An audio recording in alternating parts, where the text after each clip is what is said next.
बे समाव समाजारि मोनसे सांग्रांथि खौरां उदालगुरियाव जानाय बा खुंफुंनाय अमा थावख्रि जे फोरबो थामहिनबा अमा थावख्रि फेस्टिवल बे अमा थावख्रि फेस्टिवल खुंफुंनायखौ लानानै दुलाराय बर' फरायसा आफाद थामहिनबा उदालगुरि जिल्ला एबसुआ गोख्रों अजद खालामदों। थारैनो मख'नांगोन जे बे फेस्टिवलनि मुङाव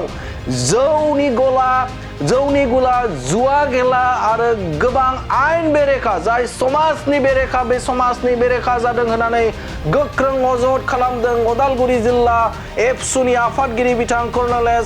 दैमारि बिथाङा। थारैनो मख'नांगोन जाय समाव दुलाराय बर' फरायसा आफादा आयेन बेरेखा माखासे हाबाफारिखौ होबथानायनि थाखाय जुजिगासिनो नांथाबगासिनो बे समाव आयेन बेरेखा जौनि बेरेखा खामानि मावदों जाय बिथांमोना जौनि गला होदों आरो बे समाव मेला खुंनायनि नामाव जुवा होदों। दा बैफोरखौ होबथानो थाखाय दुलाराय बर' फरायसा आफादा खामानि मावबाय थादों। नाथाय बे समाव उदालगुरियाव अमा थावख्रि फेस्टिवलनि मुङाव बेफोरबायदि आयेन बेरेखा हाबाफोर जादों होननानै गोख्रों अजद खालामदों उदालगुरि जिल्ला एबसुआ। थारैनो उदालगुरि जिल्ला एबसुनो बे समाव बे ओनसोलनि थागिबि रायजो राजाफोरा बे फेस्टिवलाव थांनानै नुहैनाय जाथायफोरखौ उदालगुरि जिल्ला एबसुनो फोरमायहरदों आरो बे फोरमायहरनाय लेखा उदालगुरि जिल्ला दुलाराय बर' फरायसा आफादा सांग्रांथि जादों आरो सांग्रां जानानै खौरांगिरिनि मेलनि गेजेरजों बे समाव रोखा हुमखि होनायखौ नुनो मोनदों आरो बिथांमोना बुंथिदों जे बे समाव अमा थावख्रि जाय गोमालांनो हमनाय मोनसे जिब आरो बेफोरखौ संरैखाथि होनाय आरो सांग्रांथि होनायनि मुङाव बे समाव अमा थावख्रि फेस्टिवल खालामदों। बे जोबोदनो मोजां बाथ्रा। नाथाय बे हाबाफारिखौ लानानै जे आयेन बेरेखा जाय जौनि गला आरो जुवा खेला होनाय आरो आयेन बेरेखा हाबाफारिया जानाया थारैनो लासिंसिं होननानै बाथ्रा मिथिदों उदालगुरि जिल्ला दुलाराय बर' फरायसा आफादनि आफादगिरि बिथां कर्नेल दैमारिया आरो बिथाङा बुंथिदों जे बे फोरबो थामहिनबा अमा थावख्रि फेस्टिवलखौ गोबां गिदिर बे ओनसोलनि जाय मेगनाव नुथाव बा ओनसोलनि थाखाय सांग्रा सुबुंफोरानो बे हाबाफारिखौ बानजायदों। नाथाय बेफोरबायदि सुबुंफोरानो जाय हारिनि थाखाय सानग्रा बा जाय हारिखौ बिथांमोनजों लानानै आसा दङ मिजिं दङ हारिखौ फोसाबलांगोन होननानै नाथाय बेफोरबायदि दैदेनगिरिफोरा जे आयेन बेरेखा हाबाफोर मावनाय बा मावहोनाय बेयो थारैनो इयुन जोलैनि थाखाय थामहिनबा बे ओनसोलनि सुबुंफोरखौ बा सोरखौ लानानै जों फोथायगोन होननानै बाथ्रा बुंथिदों बिथां कर्नेल दैमारि बिथाङा बुंथिबावदों जे बे समाव लाइमोनफोरखौ थुलुंगा होनायजोंनो माखासे हाबाफारि जेरै लाइमोनफोरखौ सांग्रांथि होनो थाखाय थामहिनबा बे समाव स्किलखौ बारायनो थाखाय मेथाइ खननाय हाबाफारि मोसानाय हाबाफारि लादों। बे जोबोद मोजां बाथ्रा। नाथाय बे समाव बे जाय जायगायाव फेस्टिवल खालामदों बे फेस्टिवल खालामनायाव आयेन बेरेखा हाबाफोर मावनाया जोबोदनो गाज्रि जादों होननानै बाथ्रा बुंथिदों कर्नेल दैमारि आरो बिथाङा बुंथिबावदों जे फैबाय थानाय समाव जुदि आरोबाव प्लेन खालामदोंब्ला फिन आरोबाव अमा थावख्रि फेस्टिवलखौ खालामनो जुदि सानदोंब्ला बिथांमोना माखासे आयेन बेरेखा हाबाफोर जेरै जौनि गला होनाय आरो जुवा खेला होनाय आरो माखासे आयेन बेरेखा हाबाफोर मावनाय बे हाबाफोरनिफ्राय जानगाराव थानांगोन होननानै गोख्रों बाथ्रा बुंथिदों उदालगुरि जिल्ला एबसुआ। थारैनो नोंथांमोनाबो बेनि सायाव मा फोरमायगोन? जाय समाव बिटिआर सोरखार आरो दुलाराय बर' फरायसा आफाद बर' समाजा बे समाव आयेन बेरेखा हाबाफोरनिफ्राय जानगाराव थानो नागिरदों आरो बे समावनो फिन आरोबाव बेफोरबायदि आयेन बेरेखा जौनि गला जुवा खेला होनाय दावदै खेलानि मुङाव गेलेनाय होनाय दा बेफोरबायदि आयदाखौ लाबोफिननो नागिरनाया बा नाजानायाव नोंथाङा मा फोरमायगोन? दा बेनि सायाव नोंथांमोनाबो फोरमायहरगोन। नाथाय बे समाव उदालगुरि जिल्ला एबसुनि आफादगिरि बिथां कर्नेल दैमारिया बुंनाय गोख्रों रादाबखौ नोंथांमोननि गेजेराव होबाय। गोजोन्थों। बेलासि समनि गोजोन हामग्लायनाय बयनिसिमबो बावहरबाय। दिनै 30 डिसेम्बर 2024 उदालगुरि जिल्लानि बिखायाव थानाय जिल्ला दुलाराय बर' फरायसा आफादनि मावखुलि जोहोलाव बालिराम बर' नयंनिफ्राय मोननैसो बाथ्रा मैयासो जालांनाय बेफोरखौ लानानै नोंथांमोननि मिडियानि गेजेरजों रायजो राजानिसिम मिन्थिहोनाय आरो लोगोसे जि मोनसे जायखौ जों सानाखैमोन जेखौ जों एक्सपेक्ट खालामाखैमोन बेबायदि मोनसे जे अमा थावख्रि मिउजिक फेस्टिभेल होननाय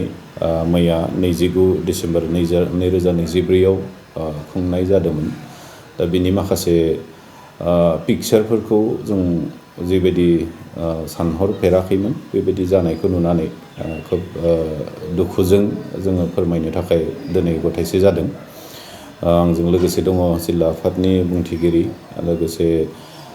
टंला दख'रा डिमाकुसि दख'रा आरो खाग्राबारि दख'रानि आफादगिरि नेहाथारि बिबानगिरिफोर दङ। मैयासो जालांनाय जिथु अमा थावख्रि मिउजिक फेस्टिभेल जों खोनाबाय थादोंमोन खोब बेबायदि फर्मेल इनफरमेसन हिसाबै गैया खुगाजों खुगा खोनादोंमोन आरो जोंबो सानदों जे अमा थावख्रिखौ प्रिजार्भ खालामनायनि जे मोनसे असिलाजों बे मिउजिक फेस्टिभेलखौ खुंनो थांदों। दा बेयावहाय जोंबो खोब गोजोननाय मोनदोंमोन आरो जों वेलकाम खालामदों गोसोजों गोसो जे जाय माने जिबआ दिनै जोंनि ओनसोलनिफ्राय गोमानो थांगासिनोमोन बेखौ प्रिजार्भ खालामनायनि असिलाजों बे फेस्टिभेल मोनसे खुंदों। बेजों लोगोसे जोंनि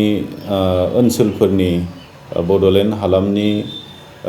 उथिखांफुनाय मिउजिशियानफोर मेथाइ खनगिरिफोर बिथांमोनखौ खाबु होनाय जागोन मेथाइ खनहोगोन। दा बेफोर गासैबो जोंनि ससाइटि दानायनि मोनफा मोनफा माने खामानि। दा बे हिसाबै जोंनि लाइमोनफोरानो जोंनि गायकआनो जा मिउजिशियानानो जा मोजां मोनसे खाबुखौ मोनगोन मोजाङानो जादों बेखौ जों सानदोंमोन खोनानाय लेखायै। नाथाय दुखु गोनां बाथ्रायै जों बेखौ मैया मोनाबिलि समावहाय प्राय हरनि समहालागै जोंनिसिम फन कल्स मोनफैदों माखासे मानि भिडिअ मेसेजफोर मोनफैदों जाय बेक्तिफ्रा जोंनि ओनसोलखौ जोंनि बड'लेण्ड हालामखौ मोनसे गोजोन मोनसे थासारि लोगोसे मोनसे सावस्रि गोनां आरो लोगोसे माने खुस्त मोनसे समाज हिसाबै नायनो लुबैयो बेबायदि बेक्तिफोर माखासे इन्टेलेक्सुवेलफोर बिथांमोना जोंखौ फन खालामदों जोंजों सावरायहरदों मेसेज हरदों जे माने खोब मोजां जायाखैसै बिनि जिखिनि नुथाय जों नुबाय बे बाथ्राफोरखौ एसे फोरमायहरदों। दा बेखौ मोननायजों जोंबो दुखु खालामदों जे जिखिनिखौ जों एसे माने इनफर्मेलबाबो एसे खबर लादोंमोन जिखिनि जों मोनथिनो मोनदोंमोन जे बेयाव अकल माने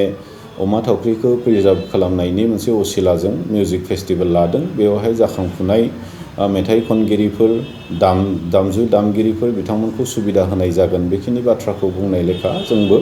खोब माने मोजांबो मोनदोंमोन आरो थिग बेबायदिनो मोजाङै मोजां बारलांथों बेखौ जों नेनानै दङमोन। नाथाय मोनथिबाय जे नुबाय जोंनि माखासे इन्टेलेक्सुवेलफ्राबो जोंनो फोरमायबाय बेयावहाय थांग्रा जायफोर बेक्तिफोर जायहा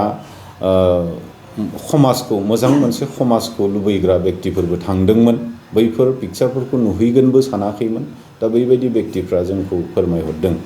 जे बेयावहाय माने जौ दखानबो सोलिदों जौ लोंनाय बेवहाय जादों बेवहाय जुवा सोलिदों गुबुन गुबुन नों जुवा सोलिदों बेजों लोगोसे नों दाउनि जुवा दाउदैनि जुवा हाबि जाबि जुवाफोर सोलिदों जायफोरखौ जोङो माने दुलाराय बर' फरायसा आफादा बे जुवा आरो जौखौ खोब माने नांथाब नाजानानै जोंनि ओनसोलफोराव जिबायदि प्रभाब गोलैदों बेखौ बन्द खालामनो थाखाय जों माखासे मानि हाबाफारि जों लादों। जोंनि जिखिनि दुलाराय बर' फरायसा आफादनि जिखिनि माने स्ट्रेंथ बोलो दोङो गासै बोलोजों जोङो नाजादों जोङो बे जौ जुवानिफ्राय जोंनि लाइमोनफोरखौ जोंनि समाजखौ मुक्त खालामनो थाखाय माखासे मानि खामानि हाबाफारिफोर जों लादों। दा बेबायदि समाव दिनै माने जोंनि गण्यमान्य बेक्तिफोर जायफोर बेवहाय इनभल्भ दङ होननानै जों मोनथिदों जोंहा मोनसे फोथायनायबो दङमोन बेखायनो जे बेखौ अर्गानाइज खालामदों मारु एन्टारटेनमेन्ट होननाय बिथांमोना अर्गानाइज खालामदों होननानै जों मोनथिदों। खिन्थु आरो बेजों लोगोसे माखासे जोंनिनो माने खोब जायफोरनि सायाव जों मोनसे बिस्सास लाखिनो हायो गण्यमान्य बेक्तिफोराबो एसे बे हाबाफारिखौ जाफुंसार होनायाव एसे मददथि होदों होननानै जों मोनथिदोंमोन। दा बे हिसाबै जोङो खोब माने निश्चिन्न भाबे निश्चिन्त भाबै जों दङमोन खिन्थु दा बेबायदि समाव जोंनि ओनसोलाव बेबायदि अपेन भाबै जौ लोंनाय जुवा गेलेनाय बेबायदि लाबोनाया बेखौ जों खोब माने कन्डेम खालामदों जिल्ला एबसुनिफ्राय बा जों एबसु फारसेनिफ्राय जों बेखौ मालाबाबो लुगैयाखै आरो हास्थायाखै दा गतिके जों नुबाय जे बेयाव माने जिखिनि रिपर्ट जों मोन्दों माखासे मानि लाइमोनफोर बेयावहाय थांदों जौ लोंदों जाय लाइमोनफोरखौ जों हदायबो माने बैफोर गाज्रि बेसादनिफ्राय जों होबथानानै फरायनाय दिखाव गावबा गाव आथिङाव गसंथानायनि थाखाय बिथांमोननो राहा लामा दिन्थिनायनि जों खामानि मावबाय थादों बे समाव जुदि जोंनिनो गेजेराव आरोबाव जायफोर जाना बुजा व्यक्तिफ्रानो जुदि बेबायदि खामानिखौ मावनानै होयोब्ला जों खोब माने जोंनि जि मोनसे खुस्थ' समाज दानो थांनायाव मोनसे बाधा बेबायदि मोनसे दिनै नुजायो दा बे हिसाबै जों क्लियार नोंथांमोननि मिडियानि गेजेरजों बा दिनै बुंगोन जे बे फेस्टिभेल खुंनो थांनायाव जोंहा बुंनांगौ जेबो गैया आरो बेजों लोगोसे बिथांमोननि जि फेस्टिभेल खुंनाय बेयो इसोरनिनो सृष्टि मोनसे अमा थावख्रि जायखौ जों मोनथियो अमा थावख्रि होननानै दा बेखौ प्रिजार्भ खालामनायनि असिलायै खुंनाया बे खोब मोजां जादोंमोन नाथाय बे फेस्टिभेलनि नामाव बे जौ जुवा होनाया बे खोब गनायजाथावना जायाखै बेखौ जों कन्डेम खालामदों आरो फैबाय थानाय समाव जुदि बेबायदि फेस्टिभेलखौ खुङोब्ला बियो न' डाउट अमा थावख्रि मिउजिक फेस्टिभेलानो जा बा XYZ माबा मोनसे मुं लानानै फेस्टिभेलखौनो खुंनो आवगायबोआ मानो जुदि बे जौ जुवाखौ लाफानानै जुदि बे फेस्टिभेल खुंनो थाङोब्ला बेयाव दुलाराय बर' फरायसा आफादनिफ्राय जोङो हदाय बाधा जों होनाय जागोन आरो फैबाय थानाय समाव जुदि बेबायदि फेस्टिभेलखौ बा फैगोन बोसोरफ्राव बे अमा थावख्रि फेस्टिभेलखौनो जुदि देग्लायनि बायदि खुंनो जुदि लायोब्ला समाज बेरेखा माखासे माने एक्टिभिटिफोरखौ लाफानानै जुदि खुंनो लायोब्ला बेवहाय जों बाधा होनाय जागोन आरो बेखौ जों मालाबाबो हास्थायनाय नङा